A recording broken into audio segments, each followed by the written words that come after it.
అధికార కాంగ్రెస్ పై తీవ్ర ఆరోపణలు చేశారు బీఆర్ఎస్ వర్కింగ్ ప్రెసిడెంట్ కేటీఆర్. రాష్ట్రంలో హస్తం పార్టీ రాజ్యాంగ ఉల్లంఘనకు పాల్పడుతోందన్నారు. ఫిరాయింపులపై స్పీకర్ కు ఫిర్యాదు చేశారు గులాబీ పార్టీ నేతలు. ఇచ్చిన మాటకు కట్టుబడి షరతులు లేకుండా 2 లక్షల రైతు రుణమాఫీ చేయాలని డిమాండ్ చేశారు బీఆర్ఎస్ నాయకులు.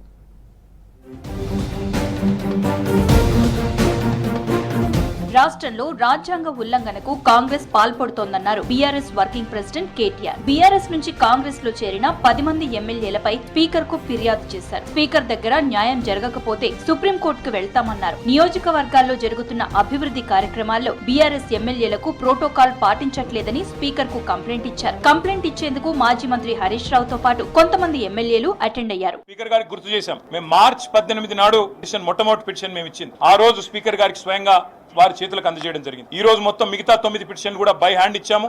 కాబట్టి స్పీకర్ గారికి ఈ రోజు మేము విజ్ఞప్తి చేసింది ఏమంటే, మీరు వెంటనే నిర్ణయం తీసుకోండి. ఇప్పటికే 4 నెలలు దాదాపుగా కావస్తా ఉంది. మరి 3 నెలల్లో నిర్ణయం తీసుకోవాలని చెప్పి మరి అక్కడ సుప్రీంకోర్టు తీర్పు ఉంది. దయచేసి స్పీకర్ గౌరవాన్ని, శాసనసభ గౌరవాన్ని కాపాడండి. రైతు రుణమాఫీకి రేషన్ కార్డు నిబంధన సరికాదన్నారు బీఆర్ఎస్ నేత హరీష్ రావు. పట్టాదార్ పాస్ బుక్ ఉన్న వారందరి రుణాలు మాఫీ చేయాలన్నారు. ఒకవేళ రేషన్ కార్డు ప్రామాణికమైతే 7 నెలలుగా కొత్త రేషన్ కార్డులు ఎందుకు ఇవ్వలేదని ప్రశ్నించారు. అప్పు ఇవ్వడానికి అవసరం లేని రేషన్ కార్డు నిబంధన రుణమాఫీకి ఎందుకన్నారు. మెజారిటీ రైతులను దూరం చేయడానికే ప్రభుత్వం కొత్త షరతులు పెడుతోందన్నారు హరీష్ రావు. రైతును రైతుగా చూడాలి గాని రేషన్ కార్డు నిబంధన పేరిట, కుటుంబ నిబంధన పేరిట రైతుల సంఖ్యను తగ్గించడానికి రాష్ట్ర ప్రభుత్వం ప్రయత్నం చేసింది. ఈ గైడ్ లైన్స్ పెట్టి కోతలు పెట్టే ప్రయత్నం చేస్తా ఉన్నారు. రాష్ట్రంలో ఆధార్ కార్డు లేని రైతులు కూడా చాలా మంది ఉన్నారు. అంటే మీకు ఆధార్ కార్డు లేదు, నీకు రుణమాఫీ లేదు. మీకు రేషన్ కార్డు లేదు, నీకు రుణమాఫీ లేదు. నీకు రేషన్ కార్డు ఉంది కానీ తండ్రితో కలిసి ఉన్నావు కనుక నీ తండ్రికే ఇస్తాం, నీకు రుణమాఫీ లేదు. ఇది వడపోతల మీద మీరు ఎక్కువ దృష్టి పెట్టినారు. సుప్రీంకోర్టు తీర్పును స్వాగతిస్తున్నామన్నారు మాజీ మంత్రి వేముల ప్రశాంత్. ఎంక్వైరీల పేరుతో గత ప్రభుత్వాన్ని బదనాం చేసే ప్రయత్నం చేస్తున్నారన్నారు. సుప్రీంకోర్టు తీర్పు రేవంత్ సర్కారుకు చెంపపెట్టు లాంటిదన్నారు వేముల. ఒక రిటైర్డ్ హైకోర్టు జడ్జికి స్థాయికి అది తగదు.